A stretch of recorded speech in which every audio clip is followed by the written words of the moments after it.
Welcome to the week of November 4th, 2013. We begin the month after a powerful solar eclipse which just occurred at 11 degrees Scorpio. This was on November the 3rd. The impact of an eclipse can linger for some time and, more importantly, recur months after the actual event.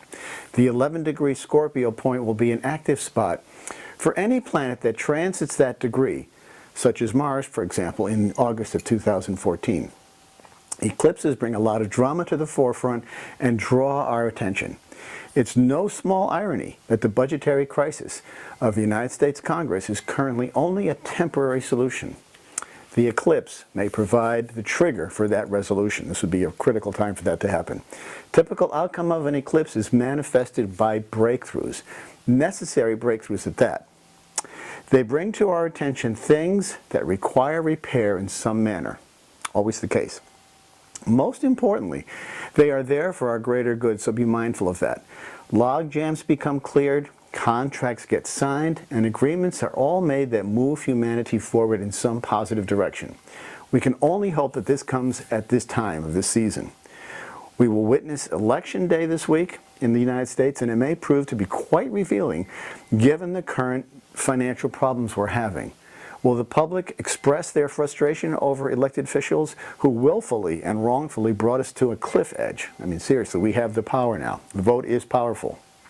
If that weren't enough, we will soon see Jupiter turn retrograde until March of 2014. Jupiter typically represents optimism, expansion, and benevolence. It's exalted in Cancer and has been marching forward, spreading goodwill since June. Now, as the retrograde begins, we will revisit some of those areas. Progress may be slow in certain areas of your life, particularly where Jupiter occupies in your life. What piece of the pie does Jupiter occupy? But this is a necessary pause. We should view this as an opportunity to redo things or firm up our plans. If we have been plodding along on a path that appears to be the right one and we have chosen that path impulsively or in haste, this retrograde may help us tighten up our plans and rethink our way forward. So it's kind of nice to have that second look. You may not see it as the time slows down, and the pauses can be frustrating, but down the road you may be grateful for that time that you took to rethink things. March, believe it or not, will soon be here, and Jupiter will begin his forward trot once again, and plans that were put on hold back then will soon spring into action back when the springtime comes. So be prepared. This is a great time to fortify your plans. True astrology, as you know, comes from accuracy. When you know the exact details of the chart, you get the instructions for your own particular journey. These are like instructions, like an operator's manual, using the birth date, the birthplace, and most importantly, the birth time. You will see where the action is. It's accurate, predictable, validating. In short, astrology absolutely works. The more information you have, the more granular and accurate it is. I've been working with these charts and planets for years, and the timing is real and validating beyond belief.